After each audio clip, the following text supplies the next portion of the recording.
നമ്മൾ ഈ തറയിൽ കൂടെ ചവിട്ടി മെതിക്കുന്ന മണ്ണാണ് ഈ കളിമണ്ണായി വരുന്നതിൽ. ആ കളിമണ്ണ് പരുവപ്പെടുത്തി ഓരോ ശില്പിയുടെയും കയ്യിലെത്തുന്നു ഓരോ വർക്കിനും പുതിയ ജീവൻ തന്നെ നമുക്ക് പകർന്നു തരുന്നത്. അത് ഫ്ലേവർക്ക് മാത്രമല്ല, പെയിൻറ്റിങ് ആയാലും ക്രാഫ്റ്റ് ആയാലും അങ്ങനെ ഓരോ വർക്കിനും ഒരു പുതിയ അനുഭവവും പുതിയ ജീവനുമാണ് നമുക്ക് പകർന്നു തരുന്നത്. അവിടെ എത്ര സമയത്ത് ഹാർഡ് വർക്കായിരിക്കും, അത് നമ്മൾ പലരും ചിന്തിക്കുന്ന പോലും ഇല്ലായിരിക്കും. ഓരോ വർക്ക് നമ്മൾ കാണുമ്പോഴും എന്തൊരു എളുപ്പമായിരിക്കും, ഇതൊക്കെ നിസ്സാരം, നമുക്കും പറ്റും, ഇതെന്തുവാ ഇത് എന്നൊക്കെ നമ്മൾ ചിന്തിക്കും. പക്ഷേ അതങ്ങോട്ട് ചെയ്യുമ്പോൾ മാത്രമേ അതിൻ്റെ പാടറിയൂ കേട്ടോ. നമ്മൾ നിസ്സാരമെന്ന് വിചാരിക്കുന്ന ഓരോ വർക്കും നല്ല ഡിഫിക്കൽട്ടായിരിക്കും.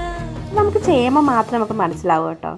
അപ്പം നമ്മൾ ഒരു വർക്ക് മാത്രമല്ല, ഒരാളും ചെയ്യുന്ന ഒരു പ്രവൃത്തി നിസ്സാരമായിട്ട് കാണില്ല കേട്ടോ. അത് ചെയ്യുമ്പോൾ മാത്രമേ നല്ല പെർഫെക്റ്റ് ആയിരിക്കും.